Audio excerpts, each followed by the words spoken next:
Hello. Okay, अगर कोई एक बच्चा जल्दी से वेरीफाई कर दे that you can hear me and you can see the screen.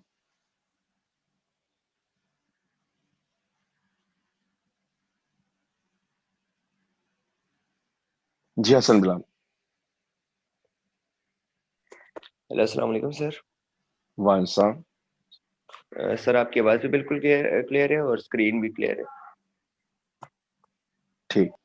अच्छा देखिए, हाँ, आज हमें कुछ ज्यादा जो है वो पढ़ना नहीं है, क्योंकि हम आप बात करेंगे इससे वो सिर्फ कुछ कम्युनिकेशन से रिलेटेड चीजों की। हाँ, क्योंकि अभी मेरे ख्याल से शायद काफी बच्चों ने मीटिंग ज्वाइन नहीं की। लेकिन मैं कुछ ऐसी बातें बता दूं जो शायद टॉपिक समझने में आपके जो है वो काफी काम आए या आपको हेल्प आउट करें। देखिए, पहली चीज, पुराने वक्तों में जो कम्युनिकेशन की जाती थी, वो कम्युनिकेशन जो है वो खुतूत निगारी में, खास उर्दू लिटरेचर में भी आपने जो है वो गालिब के खुतूत पढ़े और इकबाल के खुतूत पढ़े फर्स्ट ईयर में, अगर गलत याद नहीं पड़ता मुझे। तो पुराने वक्तों में कम्युनिकेशन होती थी खत के थ्रू। और खुतूत निगारी का तरीकाकार क्या था? आपके पास जो है वो एक लेटर हेड होता था। आपने क्या किया, आपने इस लेटर हेड के ऊपर अपना मैसेज लिखा। अच्छा, अब ये मैसेज अगर ऐसे ही खुला जो है वो आपने किसी को भेज दिया, वो तो पूरी दुनिया जो है वो मैसेज पढ़ेगी। तो आप क्या करते थे, आप इस मैसेज को एक एनवलप के अंदर फोल्ड करते थे। ये एक एनवलप के अंदर जो है वो सील कर देते थे। ये एक एनवलप है। इस एनवलप के ऊपर एक एड्रेस ही हुआ करता था जिसका एड्रेस लिखा जाता था। और उसके बाद अब ये एनवलप जो है वो अपनी डेस्टिनेशन पे पहुंचेगा। वो शख्स जिसके लिए लेटर था, अब वो क्या करेगा, ये वाला जो एंड है ना, ये आपके पास सेंडर है, जिसने खत लिखा और खत भेजा। अब जो रिसीवर होगा, वो रिसीवर आपके पास क्या करेगा, उस रिसीवर के पास तो ये एनवलप आएगा। वो सबसे पहले चेक करेगा क्या ये मेरे लिए है, हाँ, इखलाकी तौर पे। ठीक है, वरना आजकल तो कुछ ऐसा है, बस घर में कोई चीज आए जिसके हाथ पे चढ़ गई उसने पहले खोल लेनी है। वरना पुराने वक्तों में जहाँ पे एथिक्स जो है वो बड़ी मायने रखा करती थी। जिसके पास लेटर आएगा वो पहले चेक करेगा आया ये मेरे लिए है या नहीं। अगर उसके लिए है तो वो इसे एक्सेप्ट करेगा।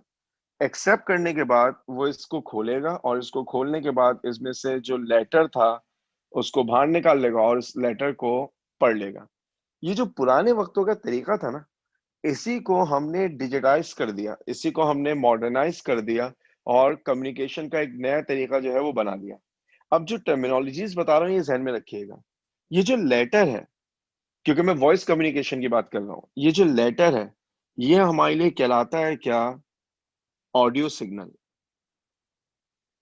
ये जो लेटर है हमारे लिए क्या कहलाता है, ऑडियो सिग्नल कहलाता है। इसी ऑडियो सिग्नल को हमने एक नाम और दिया, गो के नाम आपके लिए थोड़ा मुश्किल हो जाएगा, लेकिन थोड़ी देर बाद टॉपिक पढ़ा दूंगा तो मेरा ख्याल है कि बात जो है वो वाज़ेह हो जाएगी। इसी ऑडियो सिग्नल को हम नाम देते हैं किसका, मॉड्यूलेटिंग सिग्नल का। ऑडियो सिग्नल आसान सी बात है, यानी आपका ओरिजिनल मैसेज। और मॉड्यूलेटिंग सिग्नल क्यों कह रहे हैं अभी थोड़ी देर में हम वाजे कर देंगे, मैं क्योंकि समराइज कर रहा हूं इसलिए मैं एक साथ लिख देता हूं। अब ये जो ऑडियो सिग्नल है और इसको आपने नाम दिया हुआ है किसका, मॉड्यूलेटिंग सिग्नल का। ये जो एनवलप है, इस एनवलप को हम नाम देते हैं किसका, रेडियो सिग्नल, ऑडियो के मुकाबले में। या आप इसके साथ साथ इसको नाम दे सकते हैं किसका, कैरियर वेव या कैरियर सिग्नल का। इसी तरह मॉड्यूलेटिंग वेव कहते हैं या मॉड्यूलेटिंग सिग्नल कहते हैं, इससे कोई फर्क नहीं पड़ता। ठीक है, ये तो टर्मिनोलॉजीज है जो आपको याद होनी चाहिए। अब आज अगर आप कम्युनिकेशन करना चाहते हैं तो उसके लिए आप क्या करते हैं, आप एंटीना यूज करते हैं। तो पहली चीज आपको ये पता होना चाहिए कि एंटीना करता क्या है। Antenna basically electromagnetic signal generate करता है। Antenna basically electromagnetic signal generate करता है। जितने एंटीनाज होते हैं वो बेसिकली उनकी लेंथ उस वेव से रिलेट करती है जिससे वो कम्युनिकेट करेंगे। फॉर एग्जांपल कराची में बड़ा कॉमन है, लोगों ने अपनी वीगो में और डबल केबिन में पीछे गार्ड बिठाए हुए होते हैं और गाड़ियों के पीछे एक एरियल, एक वायर लगा हुआ होता है जो कि एंटीना है। आप उस वायर की लेंथ को देखें तो वो वायर की लेंथ जो है वो मीटर से ज्यादा होती होगी। क्यों? कहते हैं कि जो वायर होता है इसकी लेंथ बेसिकली वेव लेंथ को रिप्रेजेंट करती है। नॉर्मली जो एंटीना बनाए जाते हैं उनकी जो लेंथ होती है वो आधी वेव लेंथ के बराबर होती है। तो आप इससे अंदाजा लगा लें कि वो कितनी बड़ी वेव से जो है वो डील करते होंगे।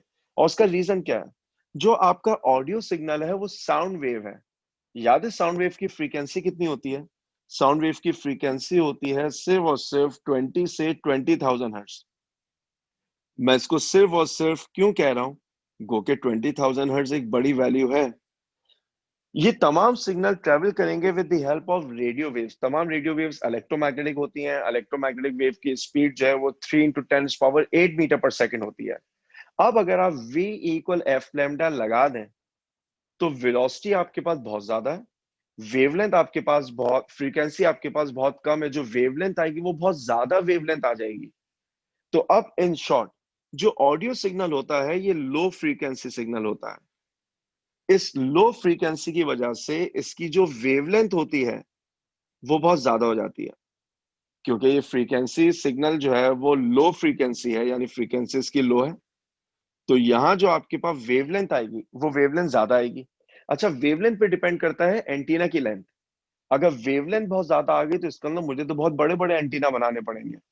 लिहाजा हमने क्या किया, हमने कहा कि कोई ऐसा तरीका निकालें कि हमारे ऑडियो सिग्नल की फ्रीक्वेंसी तो वही है जो है, यानी 20 से 20,000। देखिए आप इस लेटर का जो कंटेंट है, ये जो खत है वो जो ब्लू कलर से मैंने रेक्टेंगल बनाया हुआ है, आप इस लेटर के कंटेंट को चेंज नहीं करना चाहते। आप ये चाहते हैं कि जो एनवलप है वो एनवलप ऐसा बन जाए कि वो सेफ भी हो जाए, वो सिक्योर भी हो जाए। ऐसा तो नहीं है ना कि आपने पूरा खत जो है वो कोड वर्ड में लिख दिया कि सामने वाले को भी पता नहीं चल रहा कि था क्या। आपका मैसेज सिंपल सा होगा, लेकिन जो आपका एनवलप है वो बेसिकली जो है वो आपकी पूरी जो है वो एक जगह से दूसरी जगह सेफ एंड सिक्योर पैसेज को जो है वो इंश्योर करेगा। तो हम क्या करते हैं, हम ऑडियो सिग्नल को कुछ भी नहीं करते। हम एक एनवलप लेते हैं, उस एनवलप को मैंने नाम दिया हुआ है कैरियर वेव। फर्क क्या है? ऑडियो की फ्रीक्वेंसी लो होती है, ये वाला जो सिग्नल है ये आपके पास ऑडियो है। जो कैरियर है उस कैरियर की फ्रीक्वेंसी बहुत ज्यादा होती है। वो 1000 हर्ट्ज से भी कई ज्यादा होगी, क्योंकि 20,000 हर्ट्ज तो आपकी ऑडियो की फ्रीक्वेंसी है। हमारे पास वो फ्रीक्वेंसी मेगा हर्ट्ज में भी होगी, वो फ्रीक्वेंसी आपके पास गीगाहर्ट्ज में भी हो सकती है। वो फ्रीक्वेंसी हाई फ्रीक्वेंसी होती है। तो जो कैरियर है वो कैरियर हाई फ्रीक्वेंसी है। जब उसकी फ्रीक्वेंसी हाई है तो उसकी वेवलेंथ क्या हो जाएगी? लो। और जब वेवलेंथ लो हो जाएगी तो आप उसकी मदद से जो है वो एंटीना की लेंथ को क्या कर लेते हैं, कंट्रोल कर लेते हैं। अब अगर मैं थोड़ा सा एंटीना के बारे में एक बात और बता दूं, एमसीक्यूज में शायद पूछ लें। एक बात तो मैंने आपको बता दी, जो एंटीना की लेंथ होती है वो नॉर्मली हाफ वेवलेंथ के बराबर हुआ करती है। अगर वो ठीक है, लेकिन कुछ एंटीना ऐसे भी होते हैं जिनके लिए वेवलेंथ जो है वो और लेंथ एक दूसरे के बराबर होती है। डिपेंड करता है एंटीना की टाइप कौन सी है। बुक रीड आप करते हैं, आप बुक रीड करेंगे, आपकी किताब में आपको जिस एंटीना का जिक्र नजर आए, बस आप उसकी वैल्यू को ध्यान में रखें, पहली बात। दूसरी बात, एंटीना सिग्नल जनरेट कैसे करता है? जब आप किसी एंटीना को ऑल्टरनेटिंग करंट सोर्स से कनेक्ट करते हैं, फॉर एग्जांपल मेरे पास एक एंटीना है जिसकी रॉड को मैंने दो हिस्सों में डिवाइड कर दिया। जब मैं इसको कनेक्ट करूंगा एक ऑल्टरनेटिंग सोर्स से, तो क्या होगा, एंटीना का एक एंड पॉजिटिव बन जाएगा और एक एंड नेगेटिव बन जाएगा। यानी लेट से सिर्फ समझाने के लिए कह रहा हूं कि वेव जो है वो ऐसे ट्रेवल करेगी। अगली दफा क्या होगा, जब ऑल्टरनेटिंग करंट अपनी पोलैरिटी चेंज करेगा तो आपके पास ये वाला एंड नेगेटिव हो जाएगा, ये वाला पॉजिटिव हो जाएगा। अब वेव जो है वो कुछ इस तरह ट्रेवल करेगी। इस तरह आपका जो एंटीना है उसके अंदर जो इलेक्ट्रॉन की मोशन है, वो इलेक्ट्रॉन की मोशन जो है वो इलेक्ट्रोमैग्नेटिक सिग्नल जो है वो जनरेट करती है। पहली बात। कम्युनिकेशन में मैंने आपको प्रॉब्लम बता दी है, हाँ, पुराने वक्तों में कैसे कम्युनिकेशन होती थी उसी को हमने डिटेल्स किया। कैसे? हम क्या करेंगे, ऑडियो फ्रीक्वेंसी को हम कुछ भी नहीं कर सकते। मैं यहाँ पर तीन वेव्स बना रहा हूँ। इन तीनों वेव्स को जो है वो गौर से देखिएगा, क्योंकि अगर आपने बात गौर से सुनी तो पहली अटेम्प्ट में ही जो है वो आपको समझ में आ जाएगी। फर्ज करें ये वाई एक्सिस जिसके ऊपर हम नॉर्मली एम्पलीट्यूड रखते हैं, मैंने यहाँ पर एक सिग्नल बनाया। लेट्स से वो सिग्नल ऐसा है।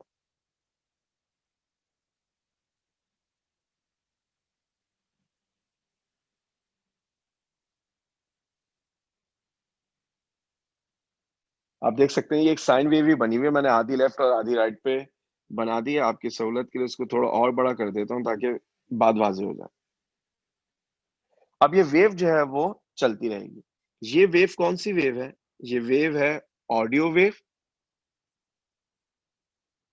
या जिसके साथ साथ मैं इसको नाम देता हूं मॉड्यूलेटिंग सिग्नल का। हम असल में सिर्फ मॉड्यूलेशन की वजाहत करना चाह रहे हैं। फिर मेरे पास एक वेव है, जिस वेव को मैं नाम दे रहा हूं कैरियर वेव का, और ये कैरियर वेव कुछ इस तरह की बनेगी।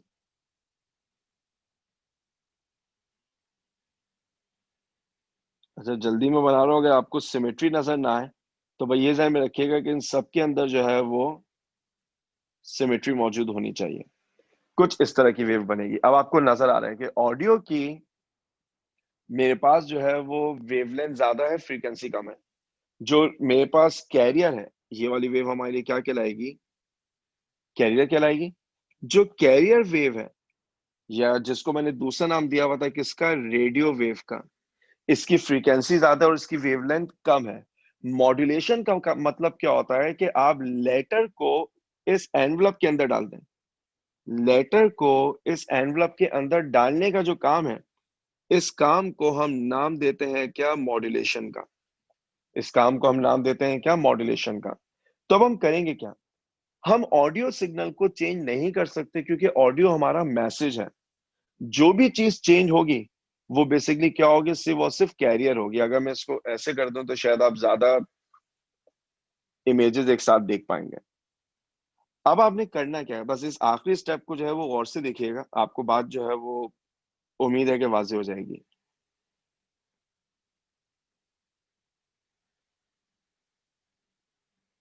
अगर आप इस वेव पैटर्न को देखें तो जो वेव पैटर्न आपके सामने बना हुआ है, ये आपका ऑडियो वेव है। बिल्कुल एक ऐसी ऑडियो वेव मैं नीचे बना देता हूं, क्योंकि वेव तो ट्रेवल करेगी, वो क्रस्ट और ट्रफ एक्सचेंज होते रहेंगे इस तरीके से। ये आपका ऑडियो है। जो कैरियर वेव है, कैरियर वेव का एम्पलीट्यूड बेसिकली ऑडियो वेव के एम्पलीट्यूड के साथ वेरी करेगा। कैसे? कुछ इस तरह।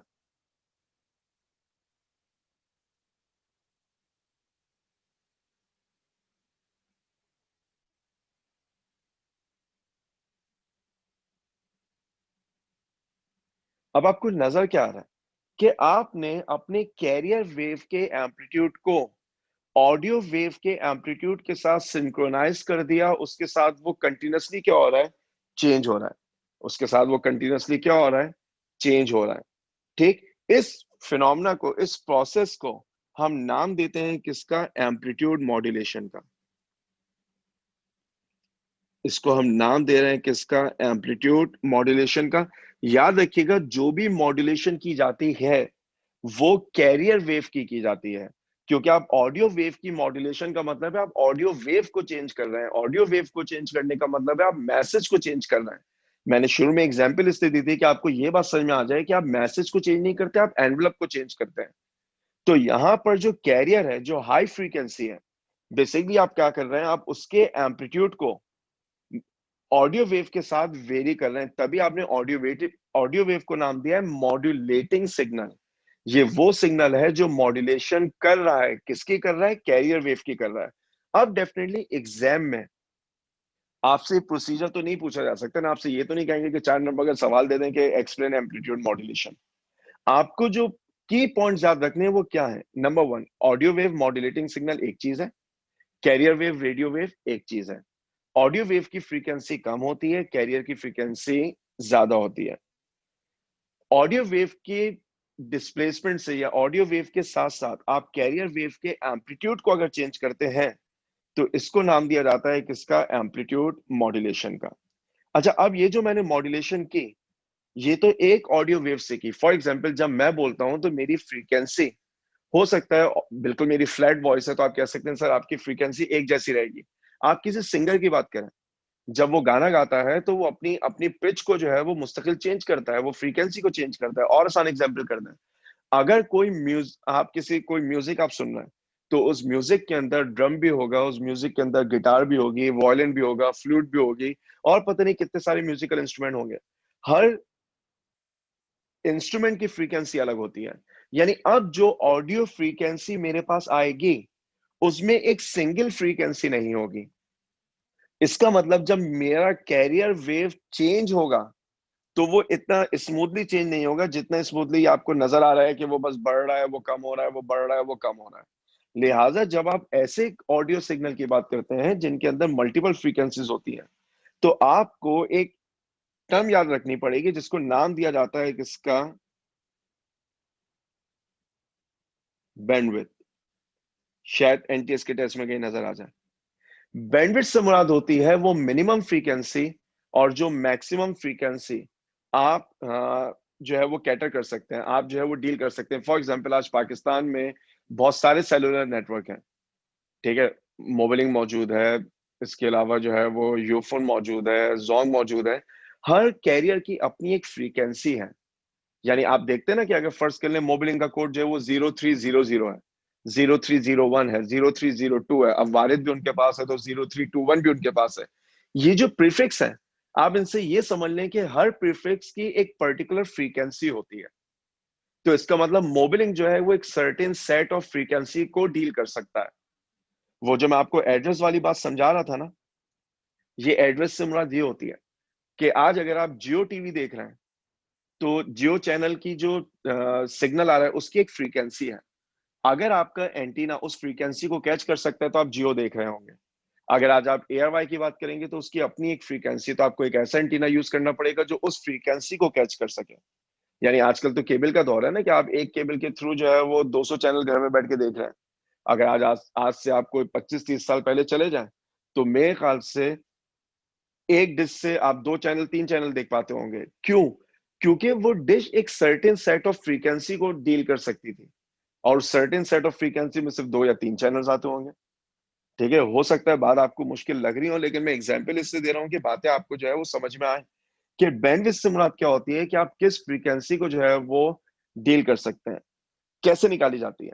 जब आप एम्पलीट्यूड मॉड्यूलेशन करते हैं तो एम्पलीट्यूड मॉड्यूलेशन में जो मैक्सिमम एम्पलीट्यूड होता है वो आपके पास कैरियर वेव का, याद रखिएगा, कैरियर वेव का एम्पलीट्यूड कम से कम ऑडियो वेव के एम्पलीट्यूड के आधे से ज्यादा होना चाहिए। जो कैरियर वेव का एम्पलीट्यूड होता है ना, वो आपके पास ऑडियो वेव के एम्पलीट्यूड के आधे से ज्यादा होना चाहिए। यानी मैं लिख देता हूं, amplitude of carrier wave should be greater than at least half of modulating signal. और ग्रेटर देन बाय हाफ कह दें, बाय हाफ का मतलब ये होता है कि अगर फर्ज कर लें amplitude of modulating signal 1 metre है तो कैरियर वेव तकरीबन 1.5 मीटर से ज्यादा होना चाहिए। आप इसको ग्रेटर देन हाफ ना समझिएगा, ग्रेटर देन बाय हाफ है। ग्रेटर देन बाय हाफ का मतलब है कि अगर आपके पास ये वाला सिग्नल एएम है तो जो कैरियर है वो इतना होना चाहिए। यानी उसमें जो आपको इजाफा नजर आए वो एम्पलीट्यूड के हाफ के बराबर होना चाहिए। ठीक, ये फ्रीक्वेंसी कहलाती है एफसी, यानी फ्रीक्वेंसी ऑफ कैरियर वेव। इसके लेफ्ट पे भी आपको एक फ्रीक्वेंसी नजर आएगी जो कहलाती है F C minus F M. अच्छा, अब आपको सिंबल समझ में आने चाहिए। एफ सी का मतलब है frequency of carrier wave, F M का मतलब है फ्रीक्वेंसी ऑफ मॉड्यूलेटिंग सिग्नल। एक आपको राइट पे नजर आएगी, एफ सी और एफ एम। जुमला बहुत से सुनिएगा क्योंकि एनटीएस में खासतौर पे मेरा ख्याल है कि ये जुमला पूछा जा चुका है। अगर आप इन दोनों फ्रीक्वेंसीज का डिफरेंस निकालें, इन दोनों का, तो ऑब्वियसली ज्यादा में से कम को माइनस करेंगे तो ज्यादा क्या होना चाहिए, F C plus F M. इसमें से आप माइनस करेंगे F C minus F M, तो आप नोट ये करेंगे कि एफ सी से एफ सी जो है वो कैंसिल हो जाएगा।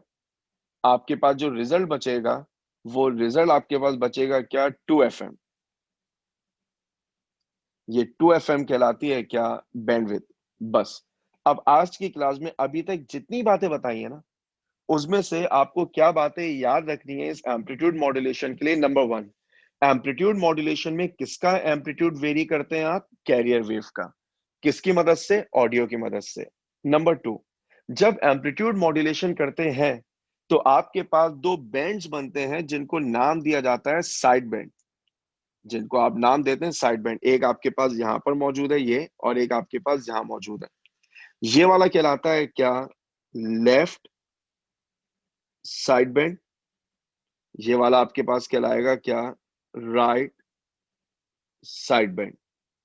लेफ्ट साइड बैंड में फ्रीक्वेंसी होगी F C minus F M, where F C is frequency of carrier wave, F M is frequency of modulating signal. Right side पे जो बैंड बनेगा उसमें F C plus F M होगा, frequency बढ़ रही होगी, डिफरेंस निकालेंगे वो 2 FM है।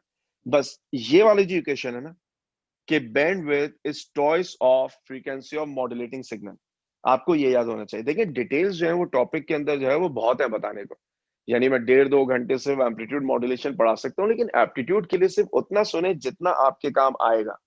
आपको ये पता होना चाहिए कि लेफ्ट बैंड पे कौन सी फ्रीक्वेंसी है, राइट पे कौन सी है।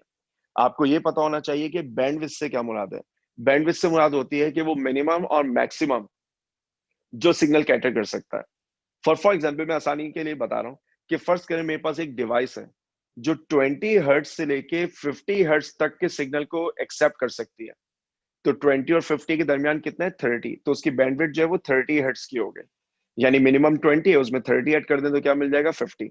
अब उल्टा कर दें, मैं आपसे कहूं कि मेरे पास एक एंटीना है जो मिनिमम फ्रीक्वेंसी वो एंटीना एक्सेप्ट कर सकता है, लेट से वो 1000 हर्ट्ज है। इस एंटीना की बैंडविड्थ जो है वो लेट से 200 हर्ट्ज है। तो जो मैक्सिमम सिग्नल ये एक्सेप्ट कर सकता है वो कितना बन जाएगा? 1200 हर्ट्ज बन जाएगा। ये बैंडविड्थ आपने सुना होगा इंटरनेट कनेक्टिविटी के अंदर। पाकिस्तान में जब कंपनीज जो है वो एडवर्टाइज करती हैं कि हमारा इंटरनेट अच्छी स्पीड पे चलता है, तो वो बैंडविड्थ का जो है वो जिक्र कर देता है। आपको पहले ये समझ में आना चाहिए कि मॉड्यूलेशन की नीड क्यों है। मॉड्यूलेशन की नीड इसलिए है कि आप अपने ऑडियो फ्रीक्वेंसी को, जिस ऑडियो सिग्नल को जिसकी फ्रीक्वेंसी बहुत कम है, फ्रीक्वेंसी कम होने का मतलब उसकी एनर्जी कम होगी, वो ज्यादा ट्रेवल नहीं कर पाएगा। आप उसे ज्यादा दूर तक भेजना चाहते हैं, सिक्योरली भेजना चाहते हैं, तो आप उस मैसेज को एक दूसरे मैसेज में एब्जॉर्ब करवा देंगे। अब मैंने आपको दो बातें बताई थी कि एक तो पहले जो सेंडर होगा वो लेटर को एनवलप में डालेगा, ये कहलाएगी मॉड्यूलेशन। दूसरे एंड पे क्या होगा? जो रिसीवर होगा वो एनवलप में से लेटर को निकालेगा, इसको नाम दी जाएगी डीमॉड्यूलेशन। आप में से कितने बच्चे ऐसे हैं जिन्होंने अपनी जिंदगी में कभी ना कभी लफ्ज मोडेम सुना है? ये कभी सुना है?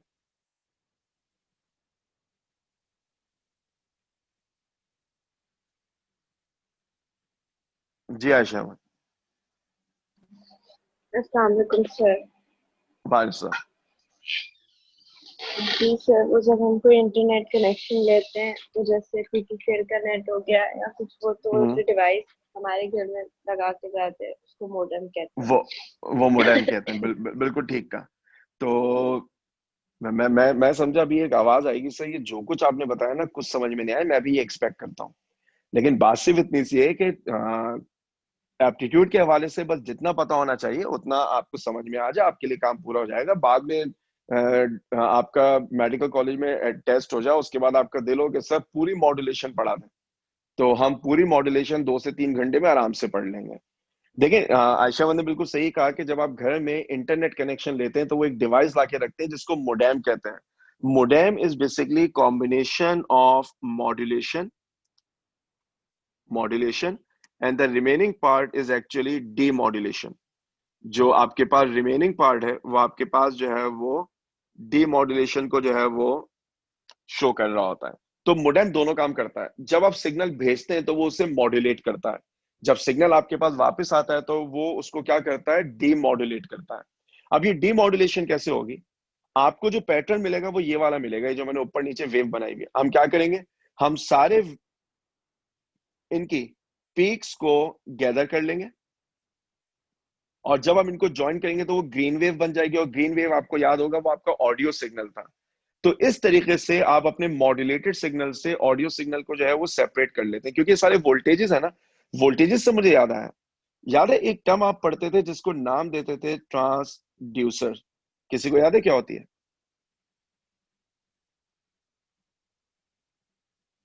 अगर किसी को याद हो कि ट्रांसड्यूसर किसे कहते हैं? ट्रांसड्यूसर उस डिवाइस को कहते हैं जो साउंड सिग्नल को इलेक्ट्रिकल में कन्वर्ट कर दे, जो साउंड सिग्नल को जो है वो किस में कन्वर्ट कर दे, इलेक्ट्रिकल में। फॉर एग्जाम्पल अगर आप जो है वो बात करते हैं माइक की, तो आप ये कह सकते हैं कि mike is an example of transducer, क्योंकि आप जो कुछ बोलते हैं वो आपके पास जो है वो इलेक्ट्रिकल सिग्नल में क्या हो जाएगी, कन्वर्ट हो जाएगी। वैसे ट्रांसड्यूसर सिर्फ, मैं क्योंकि कम्युनिकेशन पढ़ा रहा हूँ तो साउंड के हवाले से बता दिया है, ट्रांसड्यूसर हर उस डिवाइस को कहते हैं जो किसी भी क्वांटिटी को इलेक्ट्रिकल सिग्नल में कन्वर्ट कर दे। ट्रांसड्यूसर आप हर उस डिवाइस को कहते हैं जो किसी भी क्वांटिटी को इलेक्ट्रिकल सिग्नल में जो है वो कन्वर्ट कर दे या उसका vice versa. For example pressure हो गया, लाइट हो गई, साउंड हो गई, हर वो चीज जो इस इन क्वांटिटीज को इलेक्ट्रिकल बना देगी वो ट्रांसड्यूसर है। हर वो चीज जो इलेक्ट्रिकल को डिफरेंट फॉर्म में कन्वर्ट करेगी वो भी ट्रांसड्यूसर है। यानी माइक भी ट्रांसड्यूसर है, स्पीकर भी ट्रांसड्यूसर है, क्योंकि माइक भी आपका जो है वो साउंड को इलेक्ट्रिसिटी में कन्वर्ट कर रहा है, स्पीकर जो है वो इलेक्ट्रिसिटी को साउंड में कन्वर्ट कर रहा है। ठीक, ये बात हमने कर ली एम्पलीट्यूड मॉड्यूलेशन की। फ्रीक्वेंसी मॉड्यूलेशन में हमें ज्यादा काम नहीं करना। बेसिकली जब आप सिग्नल को एनवेलप में डालते हैं तो तीन तरीके होते हैं, amplitude modulation, frequency modulation, phase modulation. आपके सिलेबस में सिर्फ जिक्र ही दो चीजों का, एक एम्पलीट्यूड है और दूसरा आपके पास जो है वो फ्रीक्वेंसी है। अच्छा, अब अगर मैं बात करूं फ्रीक्वेंसी मॉड्यूलेशन की, तो फ्रीक्वेंसी मॉड्यूलेशन जो है वो निस्बतन आसान है। क्यों? ये आपका जो है वो ओरिजिनल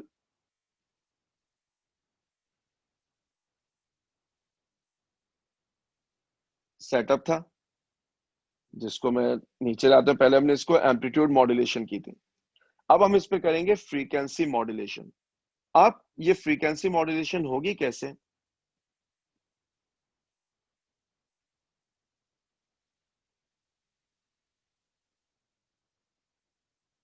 ये आपके पास जो है वो हमारा ऑडियो सिग्नल, ठीक है। अब जो हमारा कैरियर है ना, अब आप एक चीज नोट करेंगे,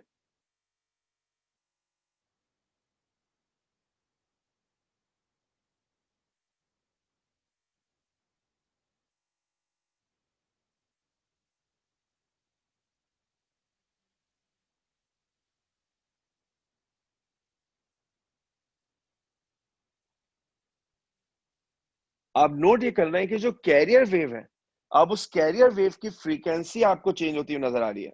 जहां पर ऑडियो का क्रस्ट है वहां पे आपको फ्रीक्वेंसी बढ़ती हुई नजर आ रही है, जहां पर ऑडियो का ट्रफ है वहां पे आपको फ्रीक्वेंसी कम होती हुई नजर आ रही है। ठीक है, इस वजह से इसको नाम दिया गया फ्रीक्वेंसी मॉड्यूलेशन। फ्रीक्वेंसी मॉड्यूलेशन में आप कैरियर वेव की फ्रीक्वेंसी को चेंज करेंगे विद द मॉड्यूलेटिंग सिग्नल। याद रखिएगा, जो कुछ भी चेंज होगा वो कैरियर के साथ होगा। आप ऑडियो को कुछ भी नहीं कर सकते, वो आपका ओरिजिनल मैसेज है। अब जब आपको पैटर्न मिल जाएगा तो आप अंदाजा लगाएंगे कि कहां पर फ्रीक्वेंसी आपको ज्यादा लगी, कहां फ्रीक्वेंसी कम लगी। ज्यादा का मतलब क्रस्ट है, कम का मतलब ट्रफ है। एक चीज आप और नोट कर रहे हैं, फ्रीक्वेंसी मॉड्यूलेशन में कैरियर वेव के एम्पलीट्यूड पे कोई फर्क नहीं पड़ रहा। यहां पर तो आपको एम्पलीट्यूड चेंज होता हुआ नजर आ रहा था क्योंकि ये एम्पलीट्यूड मॉड्यूलेशन थी। फ्रीक्वेंसी मॉड्यूलेशन में सिर्फ और सिर्फ जो है वो फ्रीक्वेंसी चेंज होती है।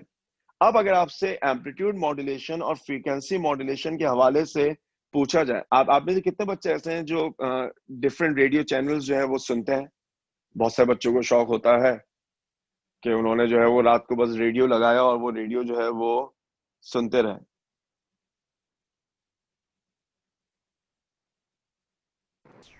जी जहांगीर, कौन कौन सा चैनल सुनते हैं? Sir my father is engineering manager at radio Pakistan, तो मैं वैसे जाता भी रहता हूँ, तो मैं सुनता हूँ 101 मेरे फादर का चैनल है, एंड देन जो है 100 107 बहुत सारे चैनल हैं। बहुत सारे, बस माशाल्लाह, बड़ी अच्छी बात है आपने मुझे बताया। ये बता दें जो 100 101 107 है, इनके आगे क्या लिखा होता है? एएम लिखा होता है, एफएम लिखा होता है?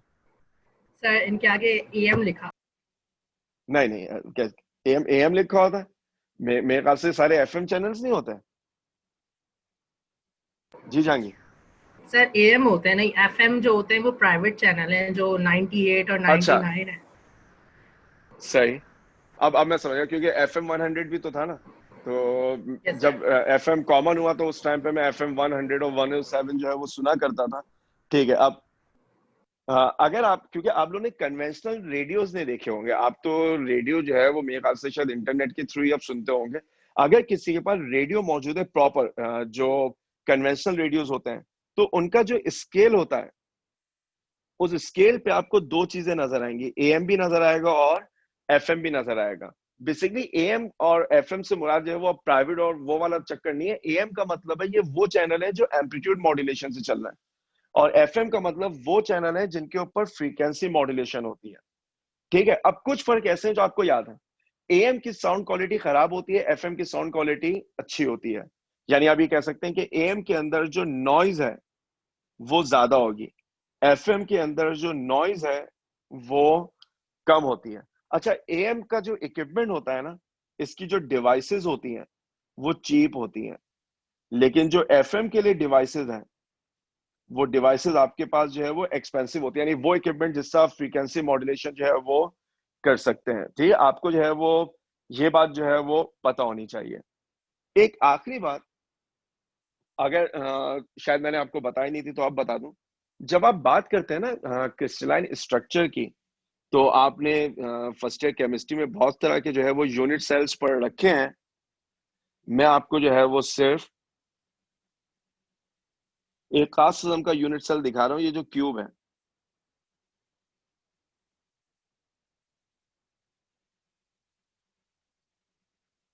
एक काम और कर लूं, मैं इस क्यूब को इतना कॉपी कर लूं कि हमारी बात वाज़ेह हो जाए। इस क्यूब में क्या होगा, अगर आपके पास जो है वो 8 एटम, 1 2 3 4 5 6 7 8, हर कॉर्नर पे एक एटम मौजूद है, तो इसको नाम दिया जाता है क्या, सिंपल क्यूब का। इस स्ट्रक्चर को हम नाम देते हैं किसका, सिंपल क्यूब का। अच्छा, अगर मेरे पास सिंपल क्यूब हो लेकिन इसके साथ साथ एक एटम इस क्यूब के बिल्कुल सेंटर पे रखा हुआ, ये जो एटम रखा हुआ है ना ग्रीन कलर से मैंने बनाया है, ये क्यूब के बिल्कुल सेंटर पे, आप इमेजिन करें कि आपके पास एक क्यूबिकल ब्लॉक था, उसके अंदर सेंटर पे आपने एक चार्ज लाके रख दिया, कोई एटम लाके रख दिया, इसको नाम दिया जाता है किसका, बॉडी सेंटर्ड क्यूब। एमसीक्यूज में जो है वो पूछा जा सकता है। इसी तरह अगर आपके पास सिंपल क्यूब होता जिसमें 8 एटम होते हैं, ठीक है, आपके पास एक सिंपल क्यूब है जिसमें आपके पास जो है वो 8 एटम है, आपने क्या किया, हर फेस के सेंटर पे एक एटम रख दिया, एक इधर, एक इधर, एक यहां पर, एक यहां पर, एक पीछे वाले पे सेंटर पे होगा और एक फ्रंट पे सेंटर पे होगा, क्योंकि क्यूब के अंदर टोटल 6 फेसेस होते हैं। ठीक है, तो 6 एक्स्ट्रा एटम यहाँ मौजूद होंगे, ये आपके पास कहलाता है क्या, फेस सेंटर्ड क्यूब। ये क्यूब की टाइप है, शायद एमसीक्यूज में जो है वो कभी पूछ ली जाए कि सिंपल क्यूब क्या होता है, बॉडी सेंटर क्या होता है, फेस सेंटर क्या होता है।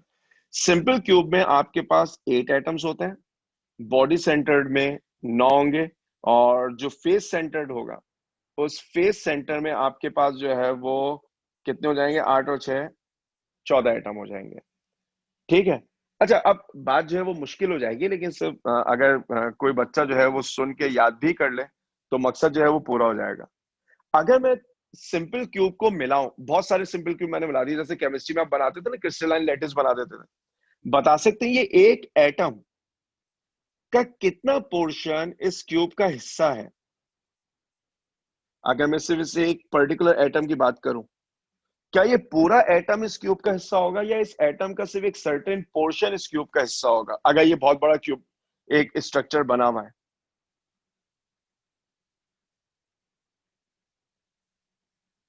मैं आपको जो है वो खुद बता देता हूँ। बेसिकली जब आप इस पूरे स्ट्रक्चर को कंप्लीट करेंगे ना, तो मेरा ये ख्याल है कि कम से कम 4 क्यूब जो है वो इसको क्या कर लेंगे, सराउंड कर लेंगे। तो सिंपल क्यूब के अंदर एक एटम का 1/4 जो है वो उसके अंदर आ रहा होता है।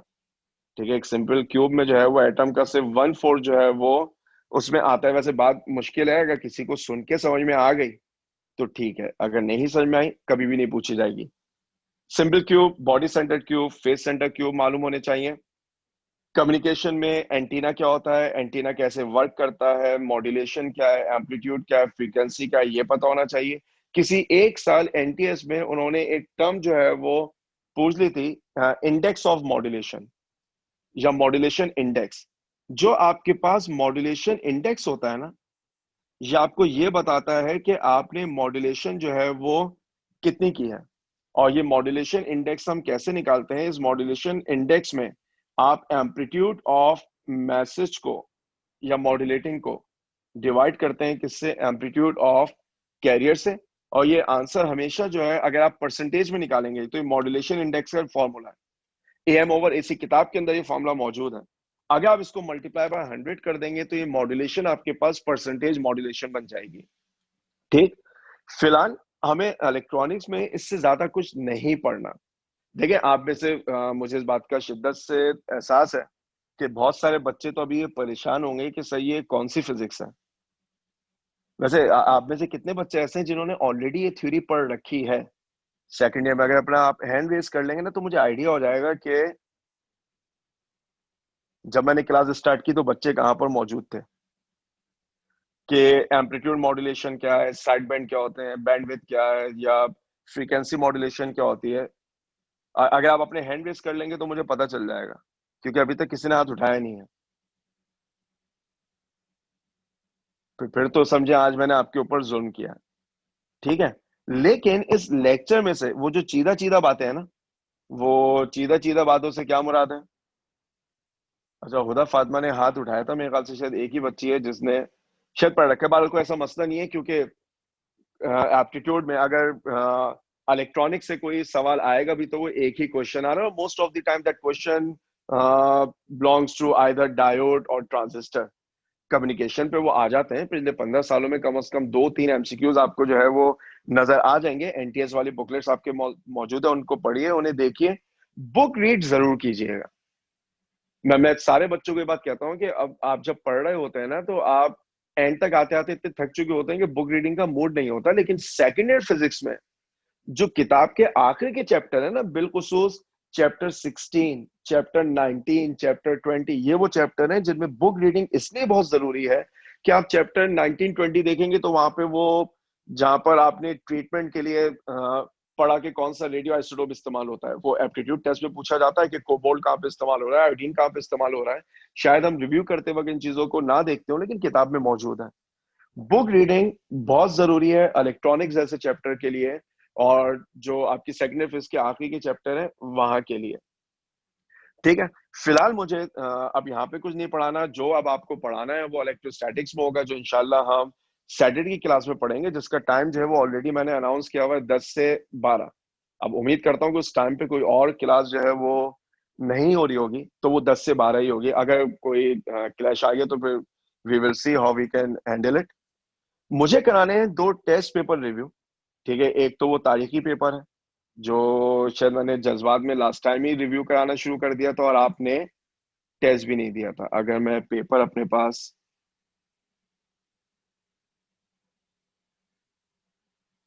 यानी लास्ट क्लास में, मुझे अच्छी तरह याद है मैंने क्लास शुरू होने से पहले ही जो है वो अपने पास ये कॉपी कर लिया था, इस वजह से ये गड़बड़ हो गई।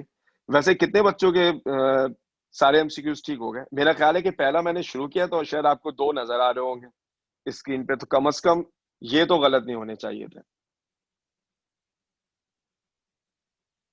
अच्छा, ये आपका लास्ट टेस्ट है जो आपने लास्ट मंडे दिया होगा। ठीक है, जल्दी से इसको जो है वो रिव्यू कर लेते हैं, फिर इससे पहले वाला टेस्ट अगर हमें टाइम मिल गया तो आज ही रिव्यू कर लेंगे। Solenoid of length 15 centimeter has 300 turns. If the current flowing through the solenoid is 5 ampere, magnetic field inside the solenoid will be, देखें आपने यहाँ पर फॉर्मूला इस्तेमाल किया होगा, B equal mu not an I. Mu naught का मतलब है 4 पाई एक्सपेंड माइनस 7, और n का मतलब है मेरे पास नंबर ऑफ टर्न्स पर यूनिट लेंथ, यानी 300 ओवर 0.15, क्योंकि मैं मीटर यूज करता हूँ। I की जगह 5 आएगा, और फिर वो मैंने सारी बात जो है वो लास्ट टाइम बता दी थी, दोबारा बता देता हूँ। अगर आप इसको सिंप्लीफाई करेंगे तो ये बनेगा 5.1 और ये बन जाएगा आपके पास क्या 5.03। ये नंबर इतने आसान है कि इनको सिंप्लीफाई करना आपके लिए बहुत आसान हो जाएगा। सिंप्लीफाई कर लेंगे, उम्मीद है कि आप ऑप्शन बी आंसर निकालें। अच्छा, अभी कल परसों किसी बच्चे ने एक सवाल पूछा था, शायद एनटीएस का था, कि मैग्नेटिक फील्ड ऑफ इंडक्शन का यूनिट क्या होता है। ऑप्शन के अंदर टेस्ला मौजूद था, वेबर मौजूद था, वेबर पर मीटर स्क्वायर मौजूद था, और शायद कोई एक और ऑप्शन भी मौजूद था, और टेस्ला मार्क हुआ होगा। शायद मेरा ऐसा ख्याल है कि ये इस तरह के जो एमसीक्यूज होते हैं ना, ये जो जिनमें आपको लगता है कि दो आंसर सही हो सकते हैं, ऐसे केस में वो आंसर सही माना जाता है जो किताब के अंदर लिखा है, जिसको आप बेस्ट चॉइस क्वेश्चन कहते थे, बीसीक्यू, बेस्ट चॉइस क्वेश्चन। जैसे एक और मुझे याद है, unit of angular velocity is radian पर सेकेंड, मीटर पर सेकेंड, नन। देखिए, अगर इसमें टू ऑफ द अबव लिखा होता ना, तो शायद मैं two of the above mark कर देता, क्योंकि रेडियन पर सेकेंड दोनों सही है, लेकिन में टू ऑफ द अबव नहीं है, तो इसका मतलब मुझे रेडियन पर सेकेंड और पर सेकेंड में कोई एक मार्क करना है। अब किताब के अंदर जुमला लिखा हुआ है रेडियन पर सेकेंड, तो मेरे ख्याल से इसमें रेडियन पर सेकेंड पे जो है वो मार्क्स मिल जाएंगे। तो जिस बच्चे ने भी वो सवाल किया था, मेरा ऐसा ख्याल है, वैसे तो सवाल अच्छा सवाल नहीं है, क्योंकि वेबर पर मीटर स्क्वायर भी सही है, टेस्ला भी सही है, लेकिन अगर दोनों में से एक ही चूज करना है, तो फिर शायद किताब के अंदर टेस्ला जो है वो मेंशन हुआ होगा, या वो एज ए ऐसा यूनिट जो है वो ट्रीट कर रहे होंगे। An electron is projected with uniform velocity along the x-axis of a current carrying long solenoid. Which of the following is true? An electron is projected with uniform velocity along the axis of the current carrying long solenoid. Along the axis का क्या मतलब है? अगर आपको solenoid याद है, तो solenoid अगर ऐसा था, तो इसका एक्सिस जो है वो ये होगा, और जो इलेक्ट्रॉन है वो इसके पैरेलल चला गया, यानी charge is moving parallel to the field. If charge is moving parallel to the field, so electron will continue to move with uniform velocity along the axis of solenoid. याद है मैंने बार बार ये बात कही है कि मैग्नेटिक फील्ड ना तो वेलोसिटी को बढ़ाएगी, ना मैग्नेटिक फील्ड वेलोसिटी को कम करेगी। सिर्फ डायरेक्शन चेंज करती है कब? जब चार्ज इस तरह मूव करे कि वो फील्ड को कट करे। When current in a coil changes from 5 to 2 ampere in 0.1 second, average voltage of 50 volt is produced. The self inductance of the coil is, आपने फॉर्मूला इस्तेमाल किया होगा, EMF is equals to L delta I over delta T। EMF कितना given है आपको? 50। L मुझे मालूम करना है, डेल्टा I मेरे पास कितना होगा? 3, और डेल्टा T आप कितना पुट करेंगे? 0.1। अगर आप इसको जो है वो सिंप्लीफाई करें, तो आपके पास 1.7 क्यों आ जाएगा? क्योंकि ये बन जाएगा क्या? 5/3 इक्वल L। और अब अगर आप इसको सॉल्व करना चाहें, देखिए सॉल्व करने के दो तरीके हैं। अगर ये 6/3 होता तो आंसर 2 आता, ये 5/3, तो इसका मतलब है मेरा आंसर 2 से कम होना चाहिए। तो अब 2 से कम में आपको दो ऑप्शन नजर आ रहे हैं, 1.7 और 0.67। 0.67 उस वक्त आएगा जब न्यूमरेटर 3 से भी छोटा हो जाए। आपके पास न्यूमरेटर 5 है, डिनोमिनेटर 3 है, मुझे पता है रेशो 1 से बड़ा आना है, 2 से छोटा आना है, तो मैं ऑप्शन ए को मार्क कर दूंगा। डिवाइड करना चाहें बिल्कुल कीजिए, 5 अंदर रखिए, 3 बाहर रखिए, 3 1 3 होता है, 2 बचेगा, पॉइंट लगाइए, 0 लीजिए, 3 6 18 होता है, ये 1.66 बनता जाएगा, जो 1.7 लिखा जा सकता है। A coil having 500 square loops of side 10 centimeter is placed normal to magnetic field which increases at a rate of 1 Tesla per second. The induced EMF is। अब यहां पर अगर मुझे इंड्यूस्ड ईएमएफ चाहिए, तो यहां जो फॉर्मूला इस्तेमाल हो रहा है वो हो रहा है N delta phi over delta T. अब सबसे पहले मुझे चाहिए होगे क्या? नंबर ऑफ टर्न्स, तो वो तो मुझे गिवन है 500। मुझे rate of change of flux चाहिए, तो पहले तो फ्लक्स निकालिए। आप फ्लक्स जो है वो कैसे निकालते थे? फ्लक्स का मतलब होता था B into delta A. East side 10 centimetre है, तो 10 सेंटीमीटर का मतलब 0.1 बन जाएगा, तो मेरे पास एरिया कितना आएगा? 0.01। फील्ड किस रेट पे चेंज हो रही है? 1 टेस्ला पर सेकेंड, तो फ्लक्स भी किस रेट पे चेंज हो रहा होगा? 1 इंटू 0.01, यानी 0.01 वेबर पर सेकेंड। तो इन दोनों को मल्टीप्लाई कर देंगे, आंसर कितना आ जाएगा? 5। To make a step-up transformer, the number of turns of primary coils should be, less than the number of turns of the secondary coil, क्योंकि अगर आप स्टेप अप बनाना चाहते हैं तो सेकेंडरी के नंबर ऑफ टर्न्स ज्यादा होने चाहिए. The north pole of a long bar magnet was pushed slowly into a short solenoid connected to a galvanometer. The magnet was held stationary for a few seconds with the north pole in the middle of the solenoid and then withdraw rapidly. The maximum deflection of the galvanometer was observed when. अच्छा, अब यहां पर अगर आप समझें, ये मेरे पास solenoid है, मैं यहां पर जो है वो एक मैग्नेट बना देता हूं, और क्या कह रहे हैं, the north pole of a bar magnet, ये नॉर्थ है, ये साउथ है. अब जरा सवाल के अल्फाज पढ़िए, पुश्ड स्लोली. जो मैग्नेट है वो सोलेनॉइड में स्लोली आया, तो अब क्या हुआ, अब मैग्नेट जो है वो यहां पे पहुंच गया. मैं इसको डॉटेड बना देता हूं ताकि आप फर्क जो है वो समझ सकें. मैग्नेट जो है वो यहां पर आया, डॉटेड. अब वो क्या कहते हैं, the magnet was held stationary for few second, right. फिर उन्होंने क्या कहा, फिर उन्होंने कहा with the north pole in the middle of the solenoid and then withdraw rapidly. ये मोशनल ईएमएफ है. withdraw rapidly का मतलब है क्विकली अगर बाहर निकालेंगे तो ईएमएफ ज्यादा जनरेट होगा. तभी हमने जो मार्क किया वो किस आंसर को मार्क किया, हमने मार्क किया moving out of the solenoid. Why moving out of the solenoid, क्योंकि सोलेनॉइड के बाहर निकलने में स्पीड आपके पास जो है वो ज्यादा है. Moving out of the solenoid में आपके पास ये जो है वो ज्यादा है. ठीक, आपको जो है वो ये बात पता होनी चाहिए थी. Question 7, which of the following statements is not correct. Which of the following statements is not correct. अब स्टेटमेंट पढ़नी और हमें अंदाजा लगाना है कौन सी सही नहीं है. whenever the amount of magnetic flux linked with a circuit changes, an EMF is induced in the circuit. Whenever the flux of amount of magnetic flux linked with the circuit change, an EMF is induced in the circuit. This is correct. The induced EMF lasts so long as the change in magnetic flux continue. बिल्कुल सही. The direction of induced EMF is given by Lenz's law. ये भी ठीक है. Induced current is always opposite to current in the circuit. ये गलत है, इसलिए डी जो है वो आंसर है. क्यों गलत है, ऑलवेज ऑपोजिट टू करंट नहीं होता, ये always opposite to the cause होता है. क्योंकि याद है हमने सेल्फ इंडक्शन में कहा था कि इंड्यूस करंट करंट के सेम भी हो सकता है, करंट के अपोजिट भी हो सकता है. डिपेंड करता है कि आप करंट को बढ़ा रहे थे या कम कर रहे थे. Identify the wrong statement. Eddy currents are produced in a steady magnetic field. Eddy currents can be minimised by using laminated core. ये सही है. Induction furnace uses eddy current to produce heat. अब इंडक्शन फर्नेस से आपने देखो शायद मुख्तलिफ hotels में जहाँ पे गैस कनेक्शन नहीं होता वहां पे हॉट प्लेट्स दी जाती है, यानी वो जो चूल्हे होते हैं वो इंडक्शन की बुनियाद पे चलते हैं. आप उनको इलेक्ट्रिसिटी देते हैं, वो हीट अप हो जाते हैं. तो eddy current are produce in a steady magnetic field.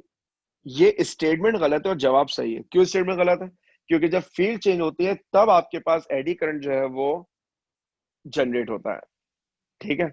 अच्छा, अगर किसी के जहन में इस कोई भी एमसीक्यू से मुतालिक कोई कंफ्यूजन है, आप जो है वो बिल्कुल पूछ सकते हैं.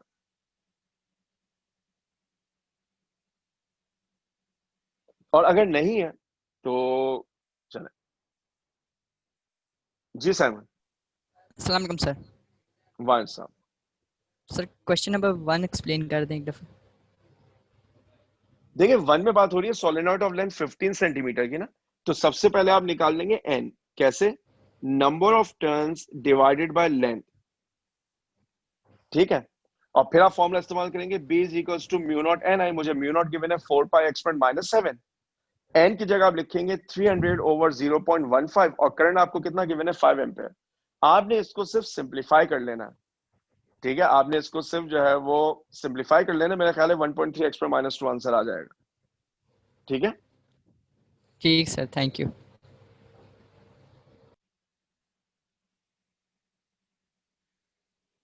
अच्छा, मैं अभी दूसरा टेस्ट जो है वो आपको बिल्कुल रिव्यू करवा रहा हूँ. सिर्फ किसी एक बच्चे ने जो है ना वो कल एक सवाल किया था. देखिए जो ऑल्टरनेटिंग करंट होता है ना, अब ये जो क्वेश्चन है ना ये असल में मेरा नहीं ख्याल कि आपकी किताब में कहीं मौजूद हो. जो ऑल्टरनेटिंग करंट होता है ये अपनी वैल्यू को कॉन्स्टेंटली चेंज करता है.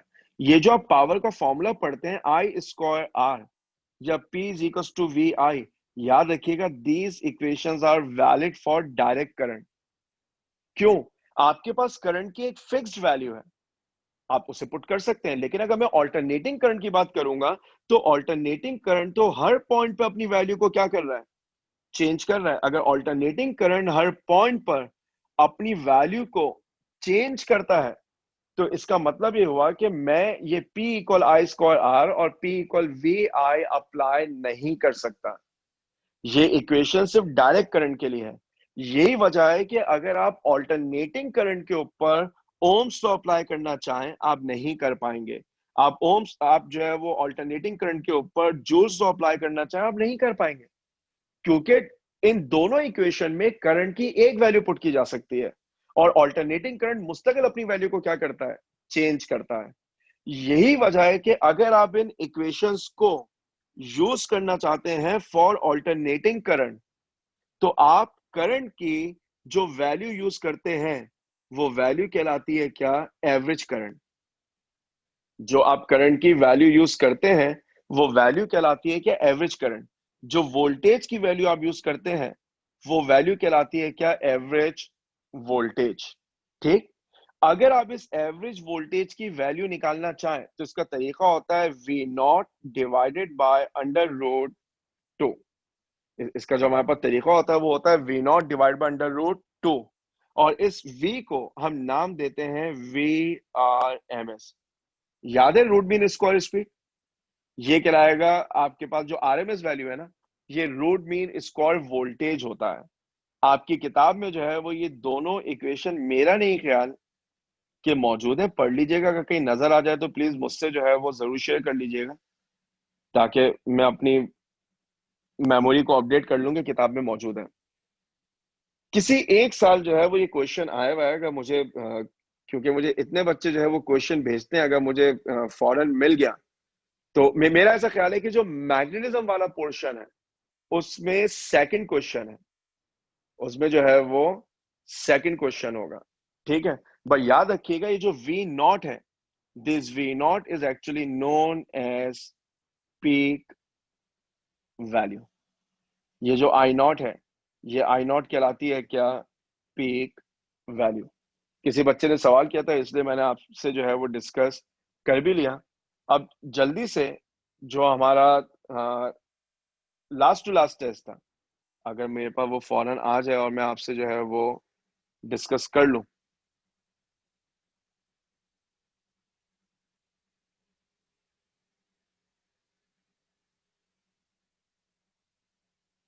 अब आपको जो है वो सिर्फ 1 मिनट वेट करना पड़ेगा। अगर मुझे पेपर फौरन मिल गया तो आप डिस्कस कर लेंगे, otherwise we will do it in next class.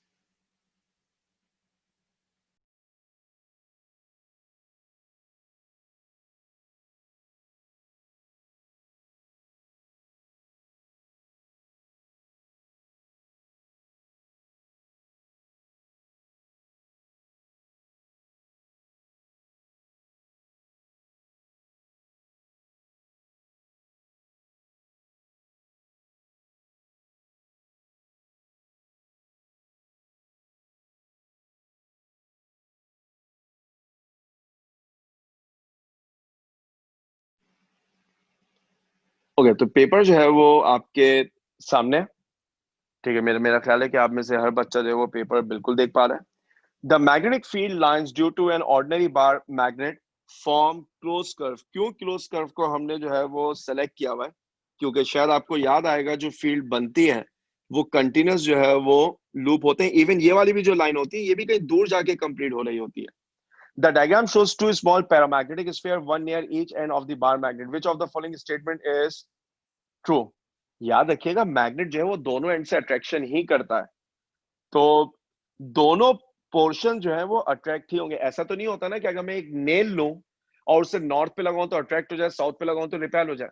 Magnet तो उसे दोनों एंड से अट्रैक्ट करेगा। तो ऑप्शन सी जो है वो सही आंसर था।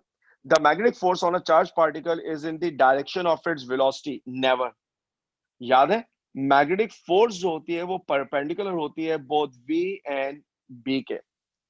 A magnetic field cannot change the kinetic energy of electron। ये जुमला कितनी दफा कहा, A exert a force on moving proton, बिल्कुल कर सकती है। Change the velocity of charge, देखिए यहाँ पे जुमला स्पीड नहीं है, वेलोसिटी है। अगर change the speed of charge होता तो फिर सवाल में एम्बिग्यूटी हो जाती, क्योंकि स्पीड चेंज नहीं होती। वेलोसिटी क्यों चेंज हो रही है? क्योंकि डायरेक्शन चेंज हो रही है। आखिरी ऑप्शन क्या था? इनफैक्ट तीसरा क्या था? Change the momentum. So direction change होती है, मोमेंटम चेंज हो जाता है। तो जो चीज चेंज नहीं होगी वो आपके पास काइनेटिक एनर्जी होगी। ठीक। An electron travel due north through a vacuum in a region of uniform magnetic field B, which is also directed due north. It will be unaffected by the field. क्योंकि electron is actually moving parallel to the field. An electron and a proton are both initially moving with the same speed and in the same direction at 90 to the same magnetic field. They experience magnetic force which are initially. These forces will be equal in magnitude but opposite in direction. These forces will be equal in magnitude, opposite in direction, क्योंकि यहाँ पर जो reference है वो QVB sin theta का है.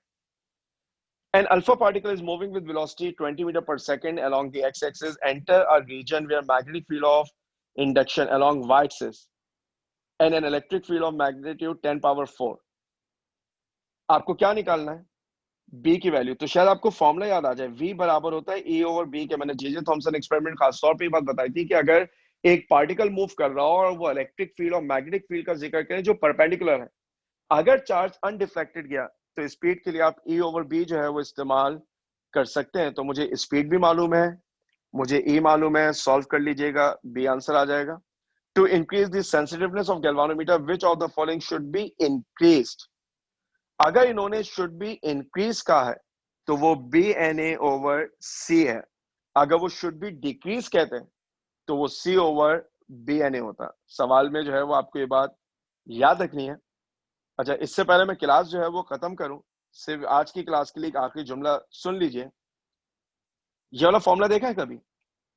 1 over mu naught epsilon not. अगर किसी बच्चे ने देखा हुआ है तो आप अपना हैंड रेज कर सकते हैं। चलिए, जहांगीर ने देखा हुआ है। जी जहांगीर। यस सर, बुक में स्टार्टिंग में जो चैप्टर स्टार्ट हो रहा है, चैप्टर 16 इलेक्ट्रॉनिक्स का, उसके स्टार्ट में दिया हुआ है। माशाल्लाह, जहांगीर की बड़ी फोटोग्राफिक मेमोरी लगती है मुझे। चैप्टर नंबर 16 जहां पे शुरू हुआ है ना, वहां पे फॉर्मूला लिखा हुआ है, this formula is speed of all electromagnetic waves. Mu naught वही है जो हम हमेशा से पढ़ते आ रहे हैं, 4 पाई एक्सपोनेंट -7। एप्सिलॉन नॉट वही है जो हम पढ़ते आ रहे हैं, 8.85 एक्सपोनेंट -12। वैल्यू पुट करके V निकाल दीजिए, 3 × 10⁸ मीटर पर सेकेंड आपके पास जो है वो आंसर आ जाएगा। याद रखिएगा, जब मैं कहता हूं स्पीड ऑफ लाइट इज 3 × 10⁸, वो स्पीड ऑफ लाइट का कैरेक्टरिस्टिक नहीं है, वो कैरेक्टरिस्टिक है इलेक्ट्रोमैग्नेटिक वेव का, क्योंकि light is electromagnetic in nature, that's why it is travelling eight 3 × 10⁸। ठीक है, फिलहाल आज इतना ही रखेंगे। सैटरडे की टाइमिंग दोबारा बता रहा हूँ, 10 से 12 आपकी क्लास है, जिसमें मैंने इलेक्ट्रॉनिक्स जो है वो कंप्लीट करा देनी है और फिर जो कुछ मुझे पढ़ाना था वो खत्म हो जाएगा। उसके बाद जो भी क्लास होगी उसमें आप जो भी टॉपिक कहेंगे वो मैं आपको बिल्कुल पढ़ा सकता हूँ। ठीक, तो हम यहाँ से रिज्यूम करेंगे इंशाल्लाह अपनी अगली क्लास में, क्योंकि दूसरी क्लास आपकी मेरे ख्याल से शुरू हो चुकी होगी। लिहाजा अगर कोई भी क्वेश्चन है वो हम अगली क्लास में डिस्कस करेंगे।